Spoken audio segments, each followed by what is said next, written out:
Minasan konnichiwa. Bonjour à tous. Dans cette vidéo, je vous présente le début du roman Genji Monogatari. C'est un roman écrit au XIe siècle par un écrivain Murasaki Shikibu. Je vais dire d'abord mes impressions sur ce roman. Ensuite, je vais lire le texte en le traduisant rapidement. Enfin, je vous présente quelques adaptations de ce roman au cinéma et au kabuki.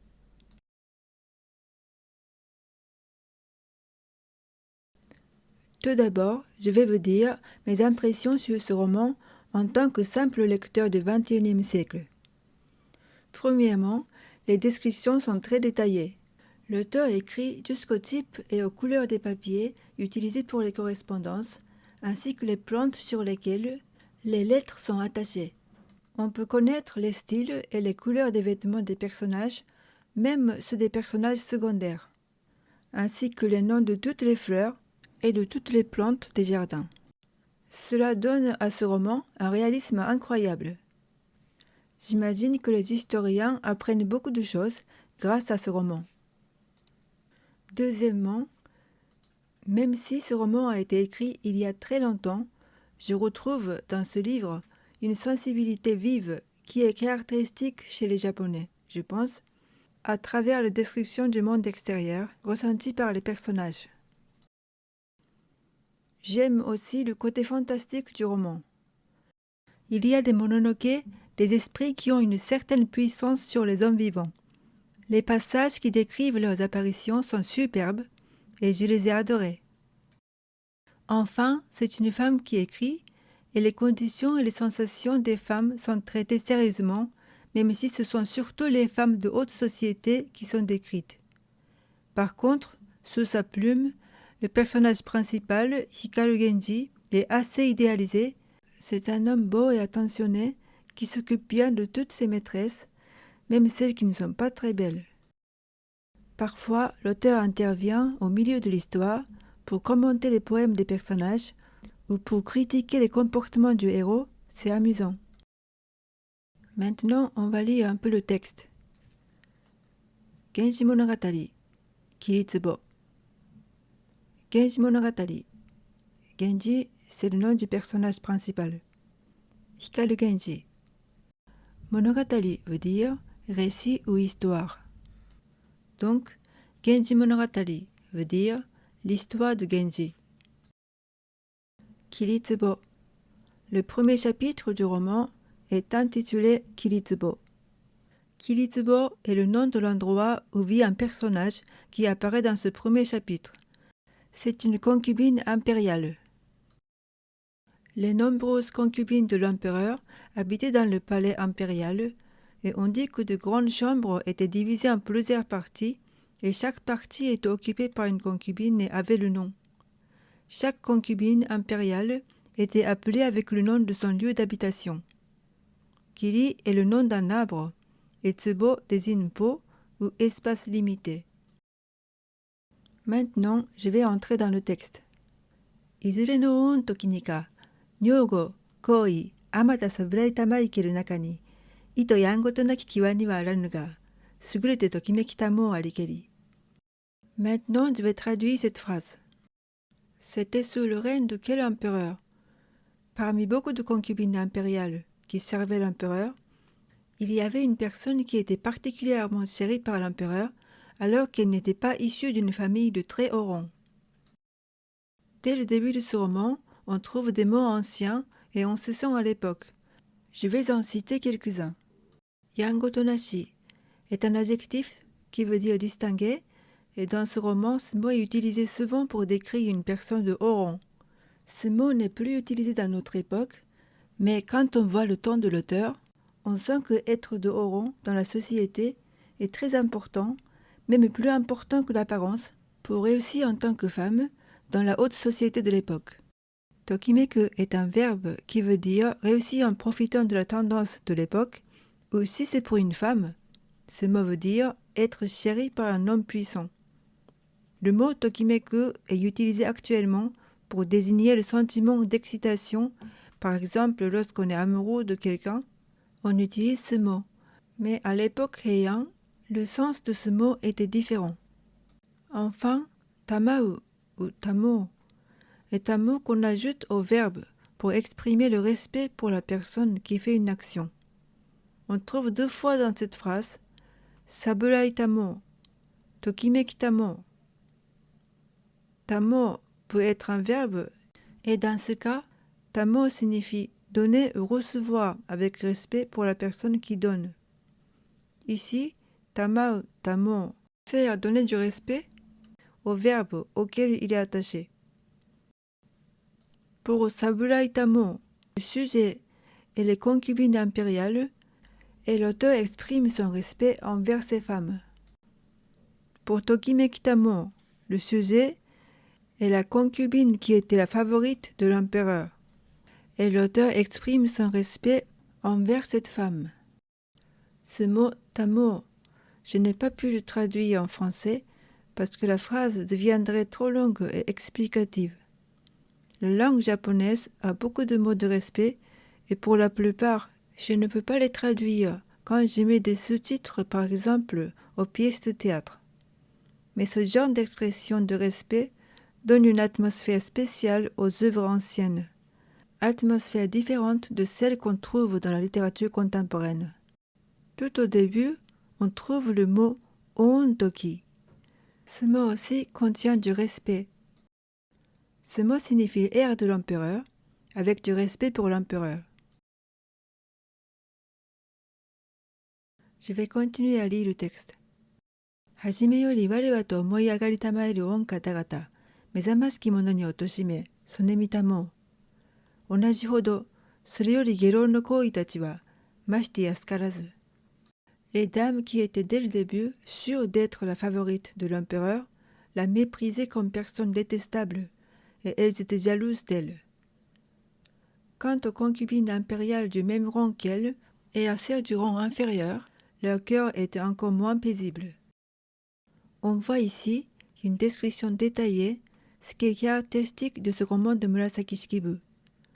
Au lieu de dire que toutes les femmes de la cour étaient jalouses d'une concubine, l'auteur les divise en 3 groupes, c'est-à-dire les dames de rang supérieur, les concubines du même niveau qu'elles et celles de rang inférieur, et les regarde comme ça en se mettant à la position de la concubine Kiritsubo. Je vais continuer.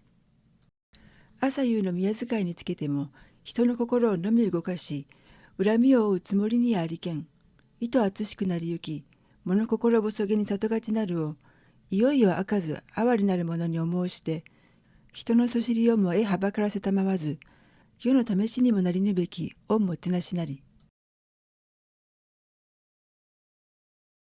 Lors de son service au palais, matin et soir, elle n'a fait que troubler le cœur des gens et a été l'objet de la rancune. Cette rancune s'est-elle accumulée? La concubine a commencé à tomber malade fréquemment. Elle paraissait inquiète et rentrait souvent dans sa maison natale. Alors, l'empereur l'a trouvée encore plus adorable et pauvre, et sans se soucier des critiques des gens, il l'a chérie au point que cette faveur pourrait devenir un exemple cité dans le monde. Ici, on voit le côté fantastique du roman. Beaucoup de femmes ont de la rancune envers la concubine Kiritsubo, et la rancune s'est accumulée. Alors la concubine tombe malade. Dans Genji Monogatari, il y a une célèbre dame avec son esprit rancunier. C'est Rokujo no Miyasudokoro. Ce personnage donne une forte impression au lecteur, donc son histoire devient souvent le sujet des pièces de théâtre. Les chapitres où les mononoke font leur apparition, ce sont des épisodes tragiques dans ce roman, mais ce côté fantastique fait partie du charme de cette œuvre, et je trouve que Murasaki Shikibu est forte à la fois dans le réalisme et dans la fantaisie. Je vais continuer. 神立ちめ上人なども愛なく目をそばめつつ、いとまばゆき人の恩を覚えなり、もろこしにもかかることの起こりにこそ、世も乱れあしかりけれ、と、ようよう雨の下にもあじきの人のもて悩み草になりて、陽気日の霊も引き入れつべくなりゆくに、いとはしたなきこと多かれど、かたじけなき恩心ばいの類なきを頼みにて、まじらいたもう。Les nobles de la cour et les autres fonctionnaires n'aimaient pas cela et détournaient les yeux en disant la faveur accordée par l'empereur à cette personne est insupportable à voir. En Chine aussi, quand ce genre de choses est arrivé, le pays a été en désordre et c'était ennuyeux. Petit à petit, dans le pays, cela est devenu un objet de souci désagréable des gens, et ils allaient même citer l'exemple de Yokihi. Donc la concubine avait souvent honte, mais elle comptait sur l'attention précieuse et sans pareil de l'empereur, et elle continuait à servir dans le palais impérial. Ici, l'auteur cite un célèbre exemple de la Chine, celui de Yokihi, et on voit à quel point l'empereur était amoureux de la concubine Kiritsubo. Je vais lire encore une phrase. 父の大納言は亡くなりて、母北の方南古の人のよしやるにて、親内ぐし差し当たりて世の覚え華やかなる御方々にも糸を取らず、何事の儀式をももてなしたまいけれど、取り立ててはかばかしく後ろ見しなければ、断るときはなおよりどころなく心細げなり。Son père, qui était Dainagon, était mort. Sa mère, Madame l'épouse, était issue d'une famille ancienne qui gardait les traditions, donc elle a géré tous les rituels pour sa fille d'une manière qui n'était pas très inférieure à celle des dames qui avaient 2 parents et qui avaient des réputations brillantes à cette époque. Mais comme la concubine n'avait pas de soutien solide qui mérite d'être mentionné, lors de circonstances particulières, elle était quand même sans appui et paraissait inquiète. Ici encore, les descriptions sont détaillées. L'auteur précise les statuts sociaux des parents de la concubine Kiritsubo et elle donne un exemple. Elle précise que la manière dont sa mère s'occupait des rituels n'était pas très inférieure aux celles des autres dames. Quand elle écrit « pas très inférieure », on voit son souci du détail.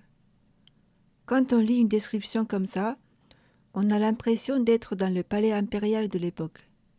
Ici, les rituels sont les rituels publics ou religieux qu'il faut connaître pour vivre correctement dans le palais impérial.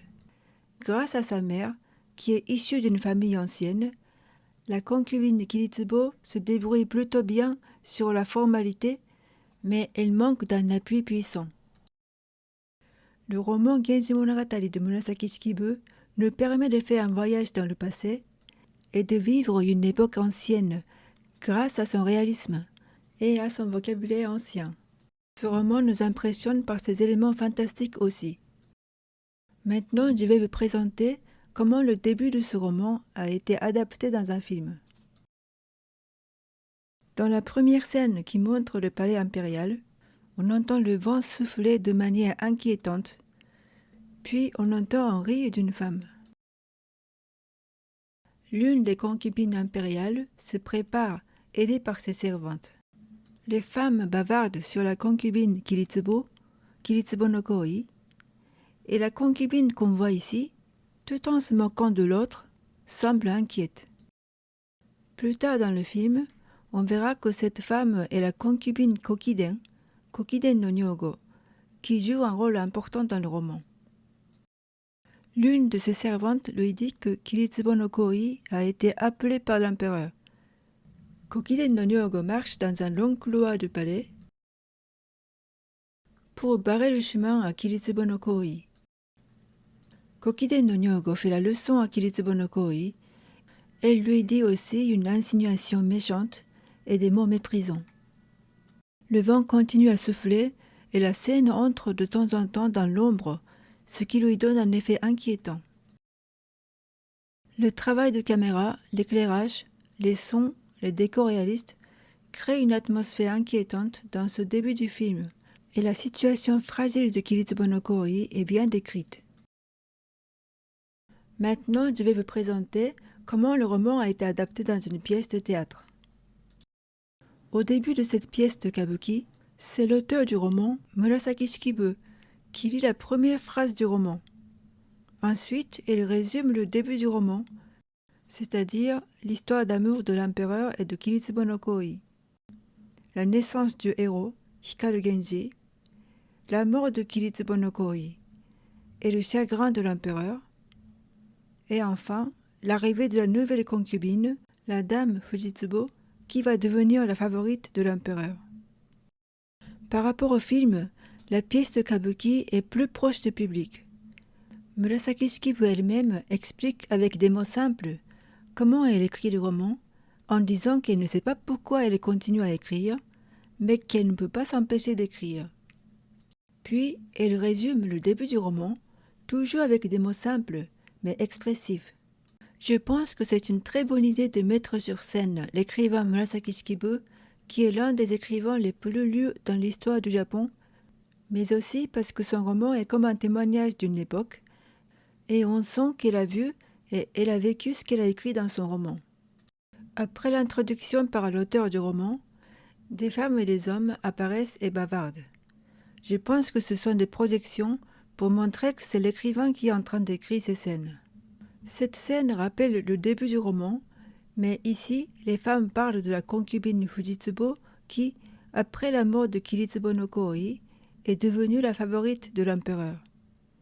Elles parlent aussi de la beauté des deux princes, Togu, fils de Kokiden no Nyogo, et Hikaru Genji, fils de Kiritsubo no Koi. Quant aux hommes, ils s'inquiètent sur la colère de Kokiden no Nyogo et de son père, et la possibilité d'une querelle de succession entre les deux princes. Et ils disent tous ensemble « c'est ennuyeux ». Dans une pièce de kabuki, tout se passe sur une scène de théâtre. Le décor n'est pas aussi réaliste que celui du film, mais l'ambiance est plus familière et décontractée, grâce au jeu des acteurs déterminés par certaines formes et à leur langage simple. Avec une pièce de kabuki, on se sent plus rassuré que devant un film. Même quand les acteurs disent ensemble « c'est ennuyeux », on ne dirait pas que ce soit très grave, et je pense que c'est un point fort du kabuki. D'autre part, grâce à l'introduction par Murasaki Shikibu et grâce au dialogue des personnages qui expliquent bien la situation, le public comprend parfaitement le roman. Le roman Genji Monogatari est très long et il paraît fatigant à lire, mais je vous assure que si vous lisez quelques pages, vous allez changer d'avis. Si vous voulez connaître la culture japonaise, je vous conseille vivement de feuilleter ce roman. Vous pouvez aussi regarder une adaptation en film ou en pièce de théâtre. Merci d'avoir regardé cette vidéo. À bientôt.